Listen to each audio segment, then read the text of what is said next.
Mga kapatid, yung turo ng Panginoong Hesus tungkol sa pananalangin. Ito po sa aklat ng Mateo chapter 6, verse 5 hanggang 15. Ewan ko kung may susunod po tayo dito.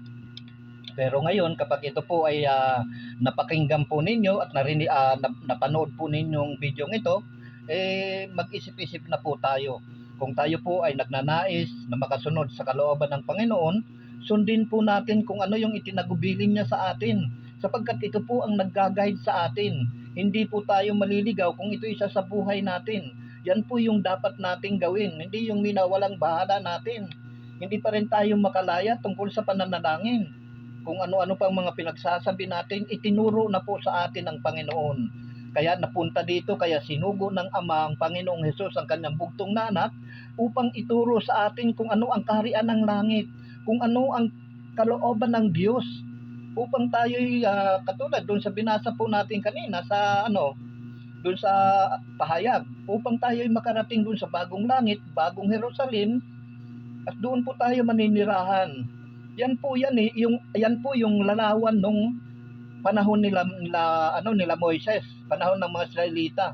Yung pangako ng Diyos na lupa doon sa Kanaan, yan po ngayon yung bagong Jerusalem na nais ng Diyos na marating natin upang makasama po natin ang Diyos doon. Wala na doon pagluha, wala nang pagtangis, wala nang kamatayan. Lahat po ay wala na po. Yan po ang pagsikapan natin. Kaya sundin po natin yung mga utos ng Panginoon. Hindi po utos ng tao. Sapagkat may hiwalay po tayo doon. Sapagkat noong pa naman po ay hiwalay na talaga ang tao sa Diyos. Kaya wag po natin susundin yung mga utos ng tao. Magsaliksik po tayo sa banal na kasulatan sapagkat narito po ang salita ng Diyos na dapat nating sundin. Paalala lamang po. So ito po yung panalangin na itinuro sa atin ng Panginoong Hesus nung siya ay bumaba. Pakinggan po natin dito sa aklat ng Mateo chapter 6 verse 5 hanggang 15. Pakinggan po natin. At kapag nananalangin kayo, huwag kayong tumulad sa mga mapagpaimbabaw. Ayan po. Kapag nananalangin kayo, huwag kayong tumulad sa mga mapagpaimbabaw. Bakit?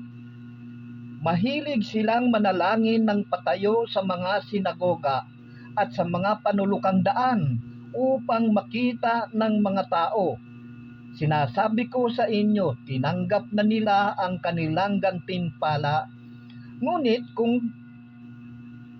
kapag mananalangin ka, pumasok ka sa iyong silid at isara mo ang pinto. Saka ka manalangin sa iyong amang hindi mo nakikita at gagantihin ka ng iyong amang nakakikita ng kabutihang ginagawa mo ng lihim. Diba?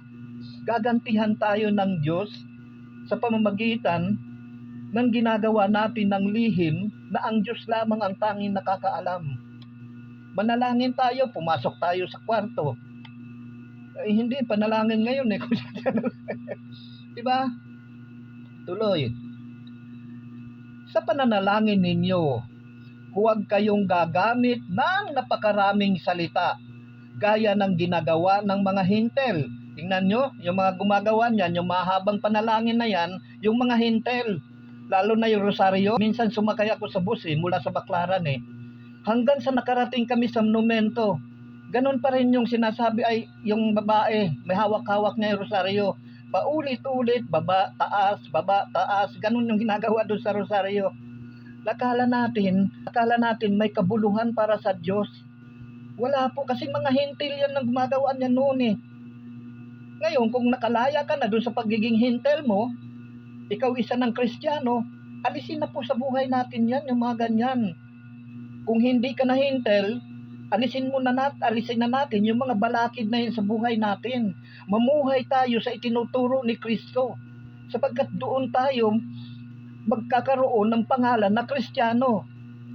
Because kay Kristo tayo namumuhay, hindi po mga hintel. Kaya nga pinalaya na tayo doon Doon nga inasign si Apostol Pablo sa mga hintel. Kasi yan nga yung lahi natin. Ngayon, kung hanggang ngayon ginagawa pa rin natin itong pananalangin na ganito, hindi pa rin natin binibitiwan, mga kapatid, yung pagiging hintel natin. Masakit mang tanggapin, pero yun ang katotohanan para sa Diyos. Maaaring mag-deny natin, hindi ako hintel eh. Pero sa Diyos, yun hintel ka. Hintel tayo. Kaya hindi tayo pwedeng mag-deny sa Diyos, sapagkat nalalaman niya kung sino yung mga tunay na talagang yung mga Kristiyano. Hindi yung Kristyanuhan lang. May mga nagpapanggap Kristiyano eh. Pero hindi naman alam ang ibig sabihin ng Kristiyano. Well, anyway, tuloy natin. Sabi dito, sa pananalangin ninyo, huwag kayong gagamit ng napakaraming salita gaya ng ginagawa ng mga hintel. Ang akala nila ay pakikinggan sila ng Diyos dahil sa dami ng kanilang salita. Huwag ninyo silang tularan, sapagkat alam ng inyong Ama ang inyong kinakailangan bago pa ninyo hingiin sa Kanya. Ganito kayo manalangin. Ama namin na sa langit, sambahin nawa ang pangalan mo. Ikaw nawa ang maghari sa amin. Sundin nawa ang iyong kalooban dito sa lupa tulad ng sa langit. Bigyan mo kami ng pagkaing kailangan namin sa araw na ito, hindi sa araw-araw. Yung Katoliko, nilagyan, bigyan mo kami ngayon ng aming kakanin sa araw-araw. Sinobrahan natin eh. Ang sabi ng Panginoong Hesus, kung hihingi tayo, ganito, manalangin, Ama naming nasa langit, sambahin nawa ang pangalan mo. Ikaw nawa ang maghari sa amin, sundin nawa ang iyong kalooban. Paano natin masusunod? Idinagdagdagan natin. Diba? Ito pa naman yung panalangin na itinuro sa atin. Huwag natin dagdagan. Huwag natin bawasan. Kung ano yung nasusulat, yun lamang. Upang pagpalain po tayo. Ini-edit po natin dinadagdagan natin. Kala naman natin, kalugod-lugod sa Diyos. Kapatid, huna-huna lang natin yan. Maliligaw tayo. Bigyan mo kami ng pagkaing kailangan namin sa araw na ito. Sa araw lang na ito, kasi bukas, bago na naman yun eh. Ganun po tayo kung tayo mananalangin, hihingi sa Diyos. Bigyan mo kami ng pagkain sa araw na ito. Hindi sa araw-araw. Masyado tayong advance kung humingi. Hindi ba ninyo naalala, brothers and sisters, nung mga ninuno natin, yung mga Israelita, nung sila ay binigyan ng pagkain ng Diyos, yung mana na galing sa langit na parang pinipig, sinabi kay Moises, kumuha lang sila nung kaya nilang kainin maghapon, sapagkat bukas panibago na naman. Ang Diyos ang nagbibigay sa atin eh. Tapos humingi kagad tayo ng advance. Ganyan tayo eh. Hindi pa nga napagtatrabaho eh. Pabali naman dyan. Paano kaya to oh? Di ba? Hindi na tayo nahiya sa sarili natin, sa Diyos eh. Yung pinaggagawa natin eh.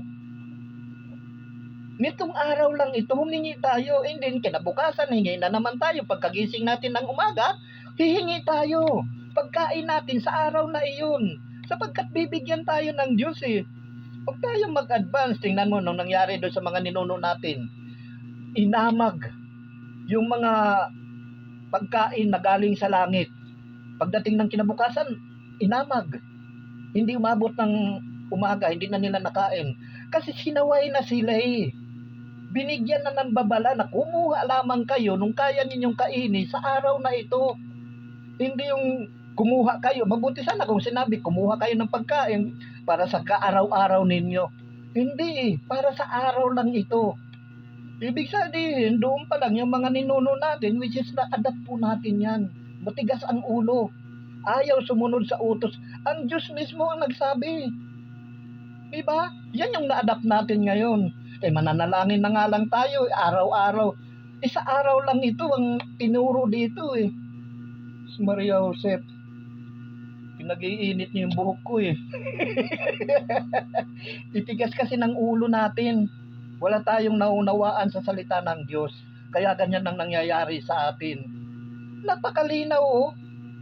Bigyan mo kami ng pagkain kailangan namin sa araw na ito at patawarin mo kami sa aming mga kasalanan tulad ng aming pagpapatawad sa mga nagkakasala sa amin at huwag mo kaming iharap sa mahigpit na pagsubok, kundi ilayo mo kami sa masama, sapagkat iyo ang kaharian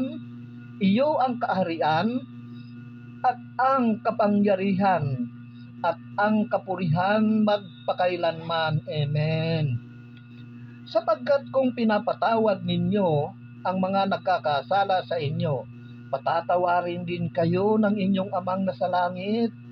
Ngunit kung hindi ninyo pinatatawad ang mga nagkakasala sa inyo, hindi rin kayo patatawarin ng inyong amang nasa langit. Hallelujah.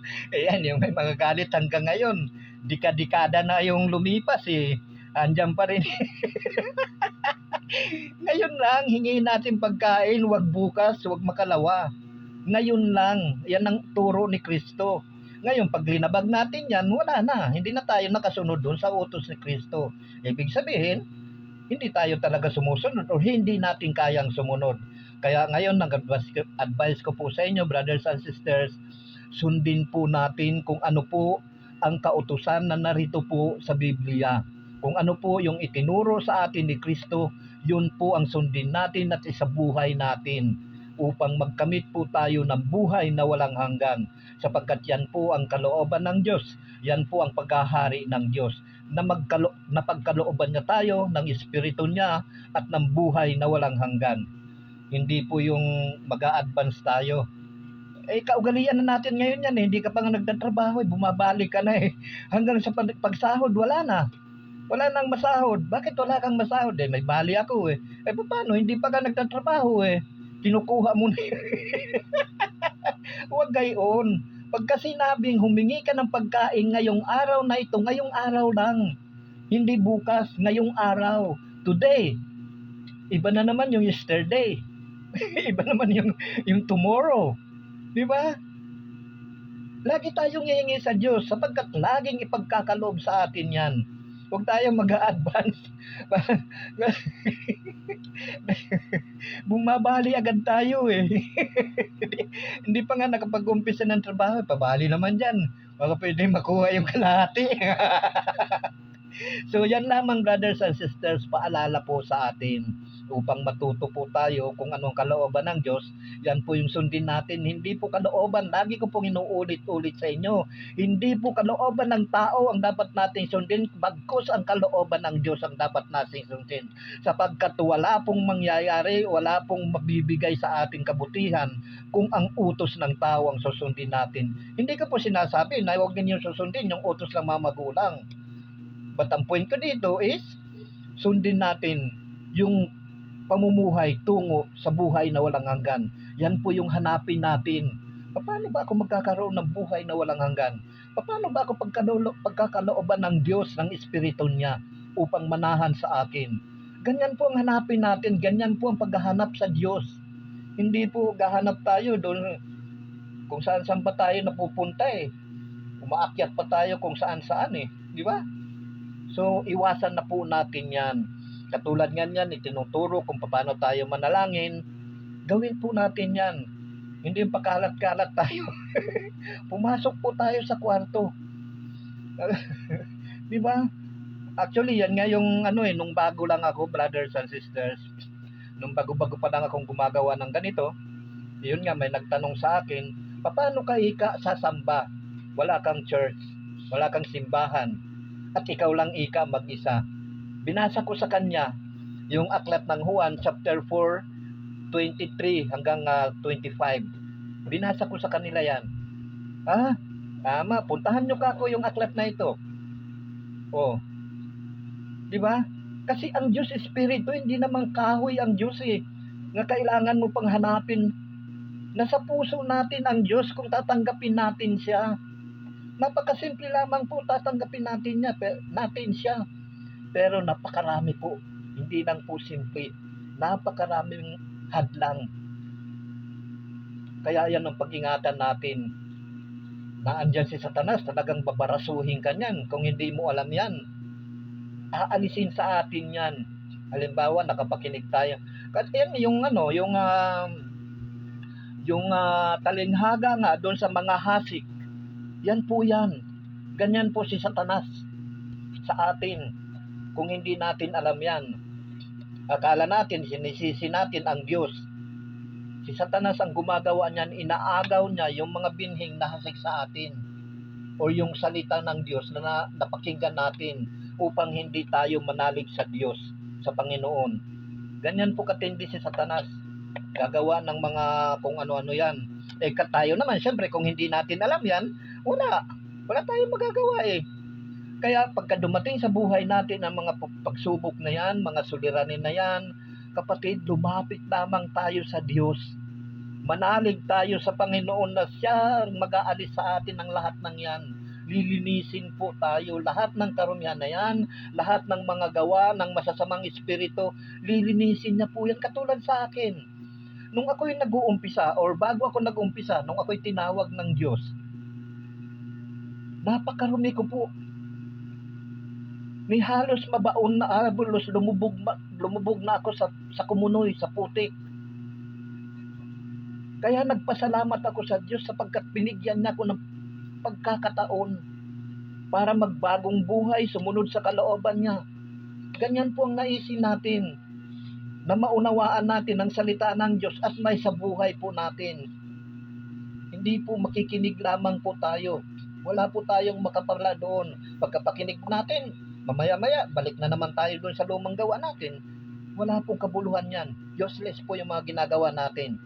Kaya kung tayo'y nakapakinig sa salita ng Diyos, magsaliksik po tayo para malaman natin na totoo yung pinapakinggan natin.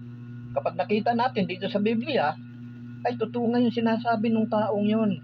So, suriin pa natin. Magsuri po tayo.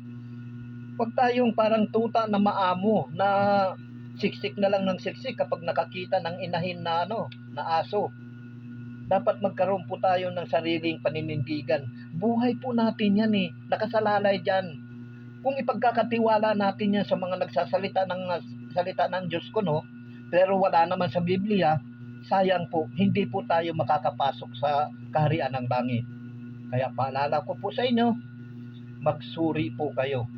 Lalo na ngayon, laganap na sa social media yung mga kampo ng dyablo. Lantaran na po. Yung mga nagpapahayag tungkol sa rebulto, mga may tatak na po yan ng dyablo Nandito po yan binasa natin dito sa pahayag. Lantaran na pwede na raw sambahin ng Diyos sa pamagitan ng rebulto. Kaya mag-iingat po tayo mga kapatid sa pinapakinggan natin.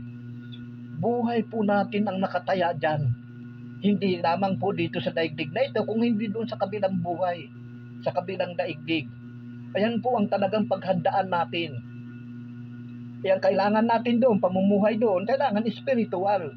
So, yun ang hanapin natin, pamumuhay natin dito habang nandito tayo. Kasi lahat na tayo doon, mga anghel na, mga espiritu na Hindi na, wala na itong laman na ito Laman natin doon, yung katawan natin. Andito nga yan sa aklat ng Mateo kung ano yung magiging katawan natin doon Sabi ng Panginoon, magiging para tayong mga anghel na doon. So yun ang hanapin natin habang tayo'y nandito sa daigdig. Naglalakbay po tayo ngayon katulad ng mga Israelita. Sila po ay hinango mula doon sa pagkalipid sa Ehipto. Naglakbay po sila mula sa Ehipto patungo doon sa lupa na ipinangako ng Diyos sa kanila. Naglakbay po sila. Which is marami po ang hindi nakapasok doon sa lupang pangakong iyon. Ganyan din po tayo ngayon. Yung lumang tipan po, naglalarawan po yan sa ginagawa po natin ngayon. Naglalakbay din po tayo Hindi naman po ito yung permanente nating tirahan kasi mawawala po yung langit at lupa. Mawawala po yan. Ang permanente nating tirahan, yun po yung nais pagdalhan sa atin ng Diyos. Kaya yan po ang hanapin natin. Pamumuhay, yan ang gawin natin. Kung ano ang makapagdadala sa atin sa buhay na walang ayaw ba ninyo doon? Ilalakaran natin doon, ginto kalsada. Tapos mga bata tayo doon, para tayong mga dalagat binata. pero wala nang pag-aasawa doon, lahat tayo magkakapatid. Para na tayong mga anghel doon eh. Di ba?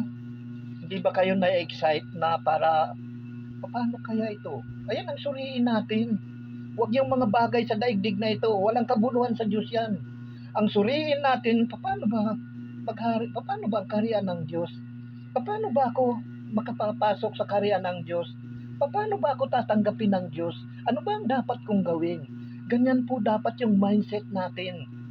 Hindi yung nalunod na po tayo sa mga bagay sa daigdig na ito. Wala pong kabuluhan yan eh. Anytime pwede po nating iwan yan eh.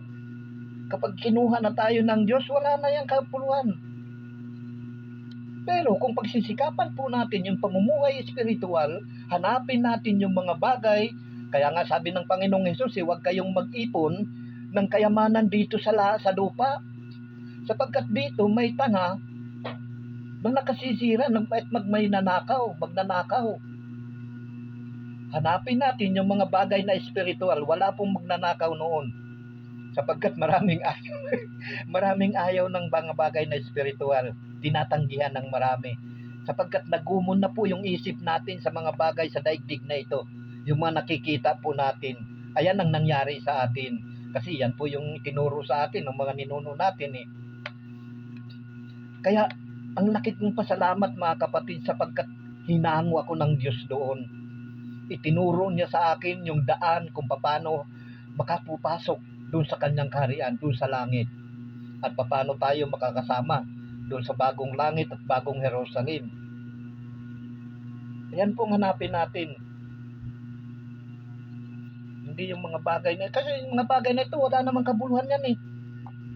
Hindi ko sinasabi na wag nating gawin yung magkaroon ng katulad na lang ng pagkain o trabaho. Kailangan po natin yan eh, habang nandito tayo sa daigdig na ito. Kasi yan naman talaga yung katutubong natin dito. Pero, dapat habang tayo'y nagtatrabaho, habang tayo'y naglalakbay, hanapin natin yung daan patungong buhay na walang hanggan. Nang sa ganun, pag nakita natin, ito na pala. Huwag tayong ihiwalay doon. Maliwanag yun eh. Walang kadiliman doon. Kapag yun natagpuan natin yung daan na yan, ang daan ng Panginoong Hesus, di ba? Nandito lang yan, makikita natin sa Biblia. So yan lamang po mga kapatid, pasensya na kayo, napahaba rin aking So hanggang sa muli kung loloobin ng Panginoong Hesus. Actually hindi ako nakapaggawa ng video katulad ngayon. Ayan, talagang sinusubok ako ni Satanas. Dahil how many days na pinag-iisipan ko, ito nga yung topic ko kasi. Yung topic ko yung tungkol sa ang kabulagan spiritual. Walang pumapasok sa isip ko. Ilang beses na po nangyayari sa akin ito. Mga pagsubok na ganito sa pananampalataya ko. Wala, zero balance. Kaya hindi ko magawa-gawa po ito. Dapat ito yung gagawin ko ngayon, pero ginawa ko na lang, nag-short video na lang ako. Hindi na ako pero binigyan pa rin ako ng pagkakataon na makapagpaliwanag, makapaghayag tungkol nga dito sa pananampalataya natin. Sapagkat ang nais ng Diyos na sundin natin ang kalooban niya, hindi yung kalooban ng tao. Nababasa natin, sundin mo ang kalooban niya, bakit hindi natin sinusunod? Di ba? Kaya wala tayong pagpapala. Di ba? So hanapin natin mga kapatid, yan ang payo ko sa inyo bilang alipin ng Diyos at bilang pinagkatiwalaan ng salita niya upang ipahayag po sa inyo. Tungkulin ko po yan na ihayag sa inyo ang katotohanan. Ayan po, kaya nagagalit po ako, kaya kita itong mga video na itinuturo nila na pwede na raw sambahin ng Diyos sa pamagitan ng imahe o rebulto. Ayan, nag-aalab ang puso ko sapagkat sa Diyos ako eh. Kung hindi ako sa Diyos, hindi hahayaan ko na lang yan, di ba? Yung pakialam ko dyan, di ba? Ganyan ako noon eh. Pero nasa Diyos na ako, kaya nag-aalab ang puso ko sa mga mali. Kasi ang concern po dito ng Diyos, tayo po na huwag maligaw. Ang nais ng Diyos, matutunan natin yung daan niya. Yung kanyang mga tuntunin, kanyang mga utos. Yan ang nais ng Diyos. Pero, Meron nga ito nga kaya nga ito nga yung mga may tatak na ni Satanas, may tatak na ng diablo, eh siyempre hindi mawawala yan. Nandyan talaga yan. Sila yung mag-i-interrupt kasi kaya maging matatag po tayo.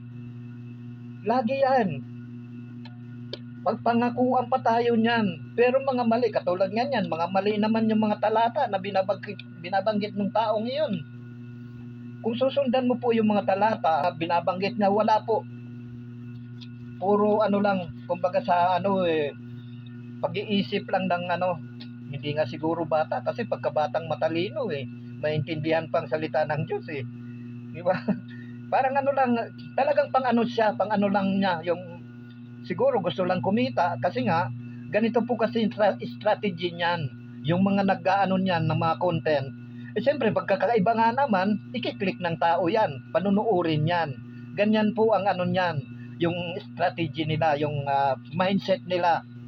Kaya mag-ingat po kayo. Ayan. Gusto lang kumita po niyan ng mga ganyan. Ganyan lang diablo Makampo ng diablo. Lahat tayo, hinuhubog po tayo niyan sa mga bagay sa daigdig na ito. Kasi siyang namamahala niyan Pinagkaloob sa kanya yan Kaya ang diablo ang namamahala niyan. Pakinggan natin dito sa aklat ng Mateo, nung Panginoong Hesus ay sinubok ng diablo na natin.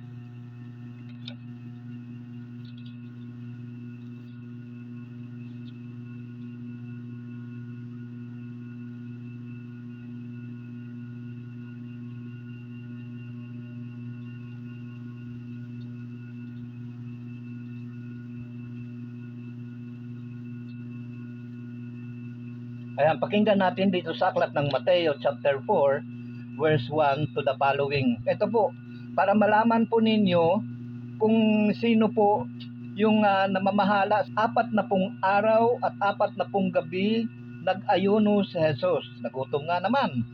At siya ay nagutom. Ayan, di ba?